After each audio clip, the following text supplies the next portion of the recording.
I think the one I am there today is not there on the picture, and that is what I would call chill wolf. Hey Queens, hope you're having a fabulous week. This is Queen's Television. And we're here with an interview with Principal Woolf. So can you start off by telling us a little bit about your background, maybe your education and your career leading up to getting here? Sure. I grew up in Winnipeg, Manitoba, immigrant from the UK.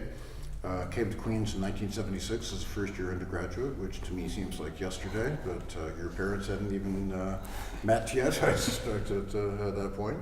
And did my undergraduate degree here in history. Then I went overseas to Oxford in the UK, where I did my doctorate. I came back here in 1984 for a 2-year postdoctoral fellowship, then went for a 1-year contract position at Bishop's University in Quebec. Then I spent 12 years at Dalhousie as a professor in the history department there. Accidentally tripped and fell into administration and became a dean at McMaster, Dean of Humanities there for 3 years, exactly 20 years ago. Then I went on to the University of Alberta as Dean of Arts, very, very large urban university, and then was recruited back to Queen's, full circle, I guess, 10 years ago in 2009.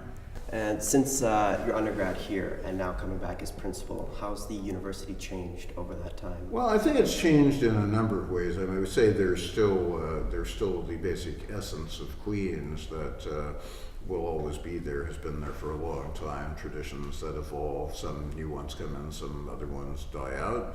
But I would say the essence of community is still there. The old limestone facades are very, very familiar.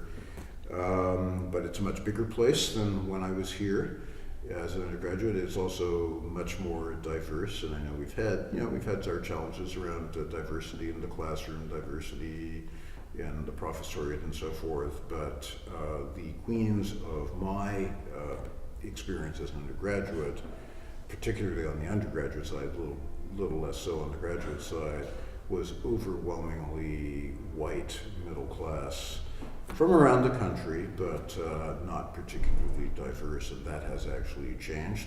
The proportion of women to men has certainly changed. It was, I would say, roughly even, but not that many women in many of the professional programs, particularly engineering. We're up to, I think, something like 28% women in engineering now, and 62% female enrollment across the university. So that's sort of, I might have that number slightly wrong, but certainly more women than men. So it's quite different in that regard. So for our viewers that are unaware, you have plans to come back to Queen's after you retire from being a principal. So well, I don't view it as coming back to Queen's so much as never leaving. All I'm doing really is I'm trading my administrative job for a professorial job. And typically when a senior administrator moves from institution to institution, they always negotiate a tenured position in their department of choice. But in my case, I always planned that I would go back to the department. It's the department that produced me as an undergraduate, after all, has fantastic students. So whenever anybody says, so you're retiring, I say, no, I'm not retiring, I'm just leaving the principalship and becoming a full-time professor again. So, and you're taking a year off though, right? 2 years. 2 years off. Yeah, and I wouldn't describe it as off. It's a leave of absence. I'm going to be really busy. I've got a number of projects, writing projects, getting back to my discipline full time. I've done a little bit of teaching and a little bit of writing and research over the last 10 years, but obviously that's been maybe 5% of my time, and I'll look forward to having 2 years to devote full time to that. Coming in as principal, do you have specific goals you wanted to achieve to influence the university, and what are your successes that you're most proud of? Sure. I mean, if I look back 10 years, I would say, the university wasn't in a particularly good space at that point. I guess if I had an overarching goal, it was that at whatever point I left, and 10 years was the target, that I leave the place in a better space than I actually found it. It's never perfect. It's not a once and done job. There's going to be lots of stuff for Principal Dean to pick up on when he arrives, but I think, it's obviously for others to say, but I think by and large we're in a better space. Enrollments are strong.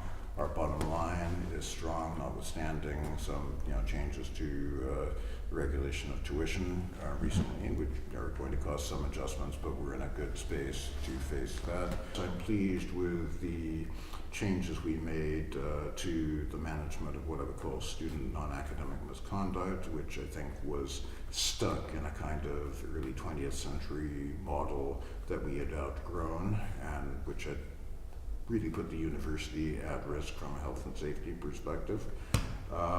We had a really challenging year, my second year on the mental health front, with a number of suicides, and I think we've made great progress on mental health. Still great challenges there. We could triple the number of counselors tomorrow and still wouldn't meet all the demand, but we're in a much, much better space on that one as well than we were 8 or 9 years ago. So, I think on the whole, there's a sort of solid foundation there for my successor to build on. Did you ever meet Elon Musk? Yes, I did. Yeah. It took me 3 tries, but I did. The first try, I actually got to his building, and he had to cancel the meeting. Second try, the former dean of engineering and I, who's now our VP research, Dr. Kim Woodhouse, we were at the airport, and then a blizzard hit in Toronto. It was clear we were just not going to make it to LA.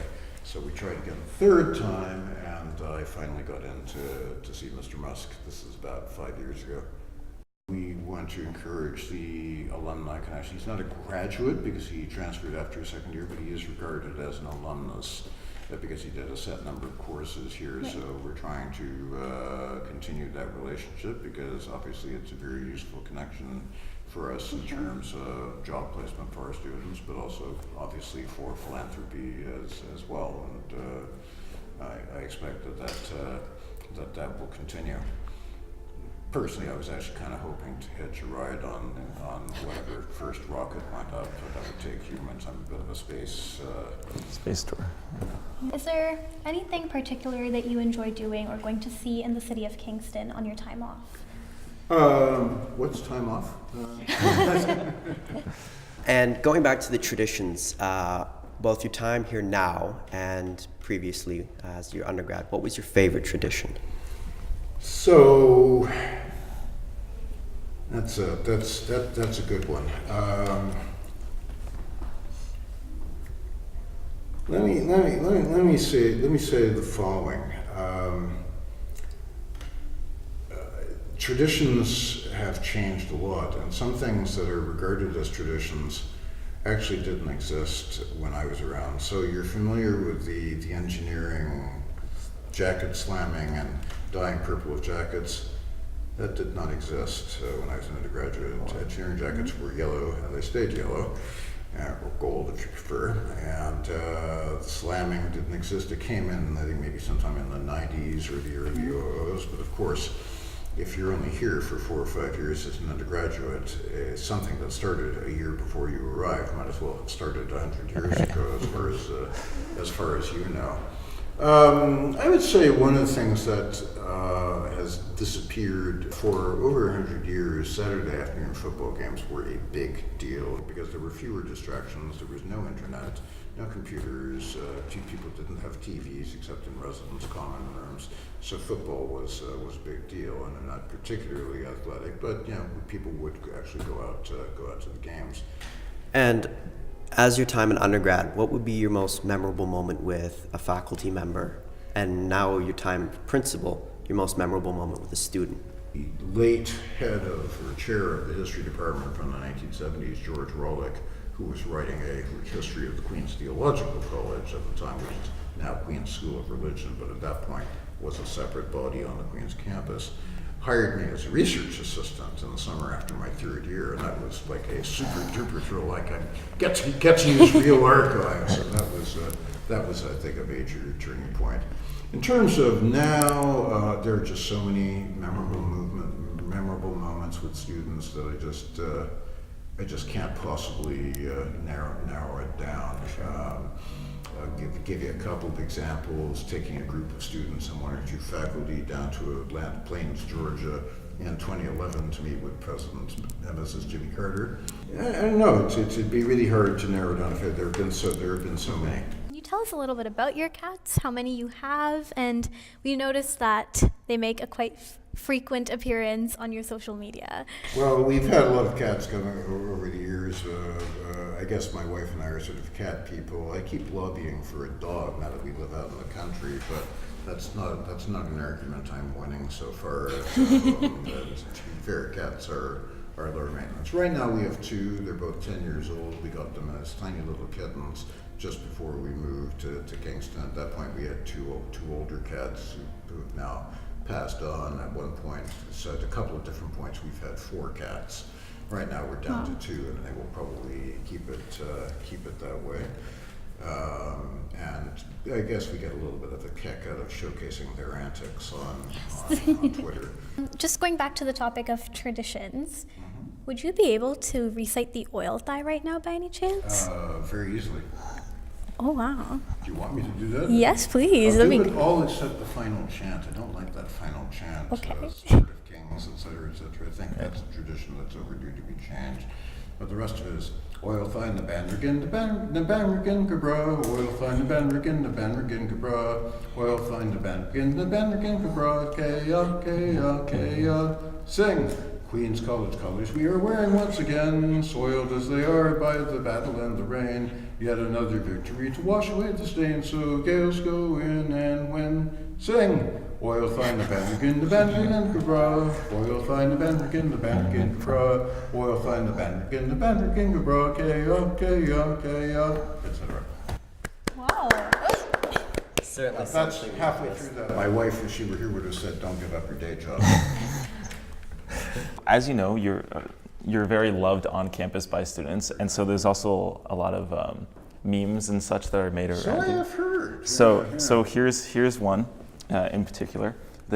Which wolf are you today? I've seen that one. Yeah.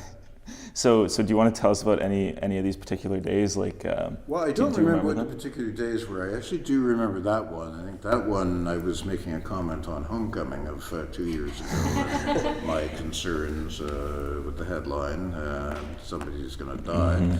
That one I appeared at Banry to be guest chef for a day. It's my CFRC show, Dark Plazas. Oh, cool. Cool Wolf. So who do you feel like you are today? I think the one I am there today is not there on the picture, and that is what I would call Chill Wolf. Chill Wolf. And the wolf who is today, as of the day of this recording, 100 days away from concluding my 10-year ride. We hope you enjoyed this special video. Be sure to follow us at Queens UTV. See you next time, Gales.